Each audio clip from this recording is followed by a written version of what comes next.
systems with varying mass, a rocket.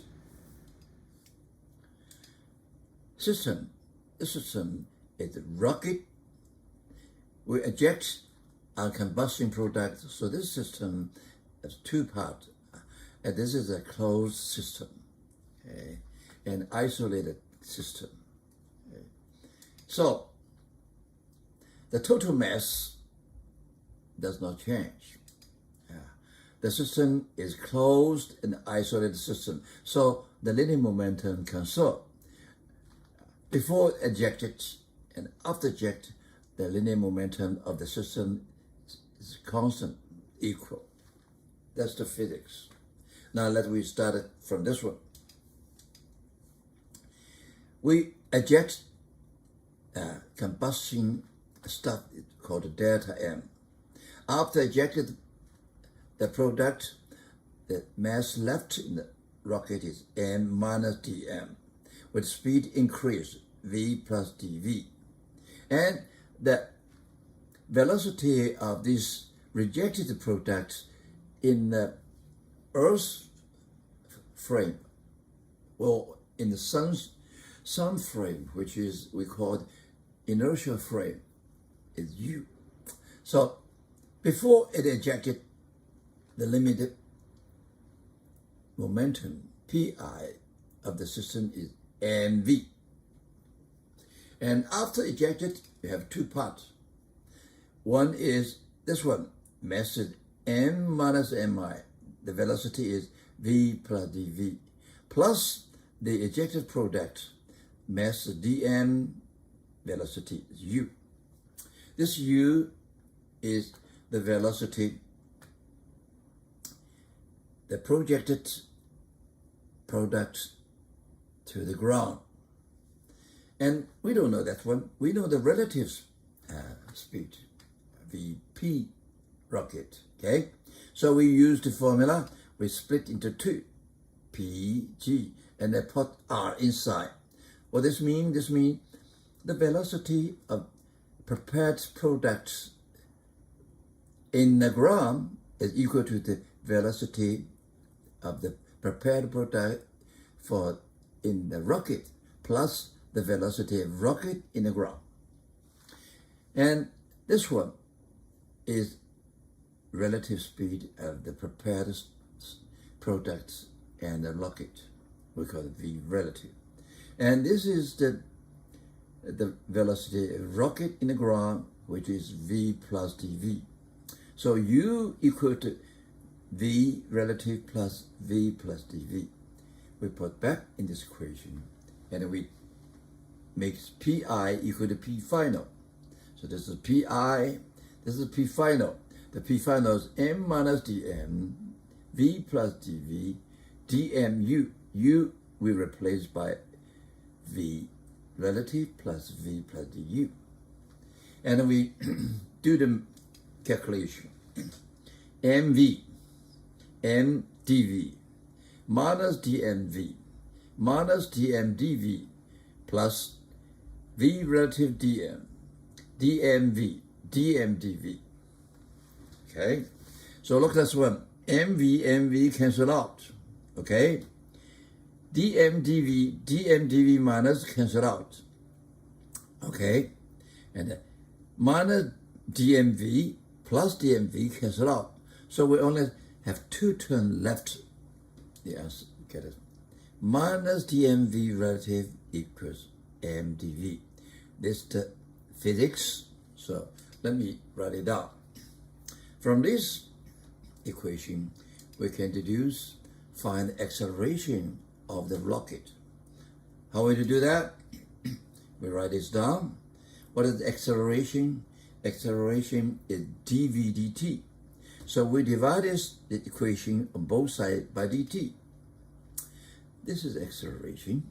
Okay. And what is this? This is dm dt minus. Dm dt is the mass loss of the rocket in this period. We call it R. Okay. So this minus R relative speed equal to ma. We know ma equal to the force. Okay. So here R is dm dt. What is it?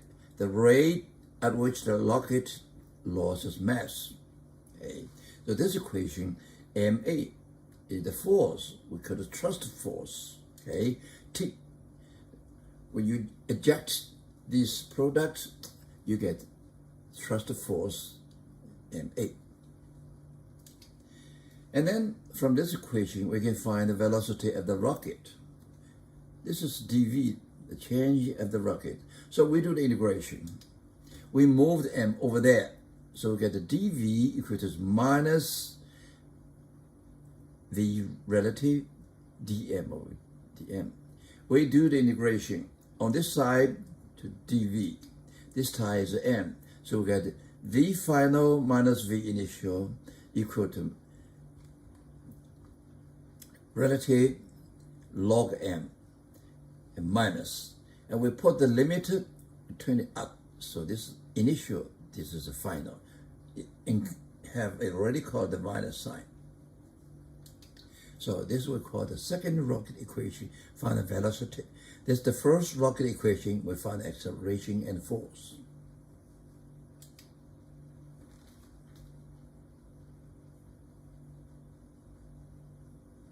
We'll make this rotation stand spin using the force provided by a small cylinder filled with carbon dioxide. When the back of the cylinder is punctured with a pin, the carbon dioxide jets out of the cylinder, and the stand rotates in the opposite direction as the escaping gas.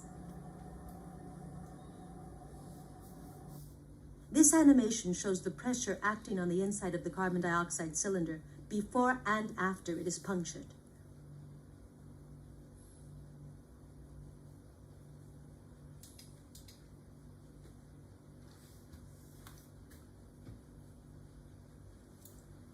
Here is a toy water rocket. We're going to fire the rocket first with water exhaust, then with air only, and show the difference in the rocket's acceleration. We'll first fill the rocket half full of water, then pump the handle 10 times to raise the pressure in the rocket.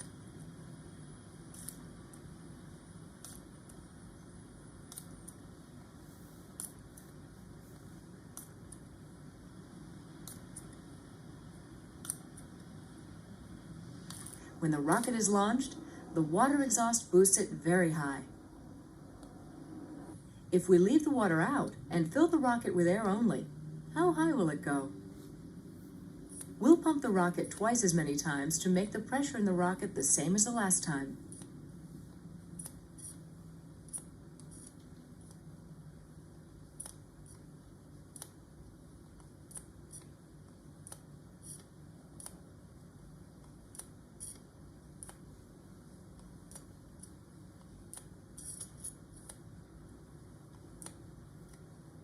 Here goes. The rocket hardly moves at all.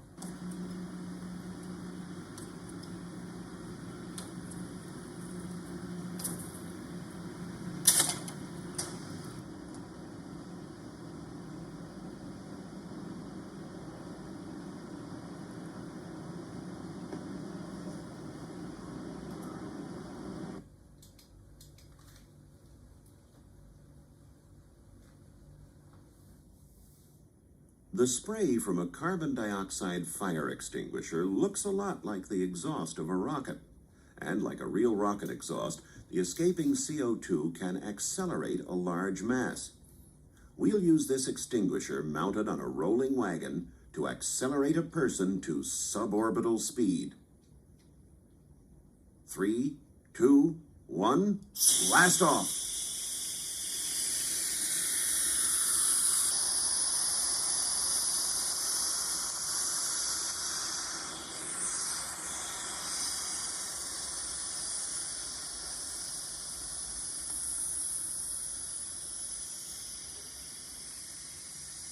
Engine cut off.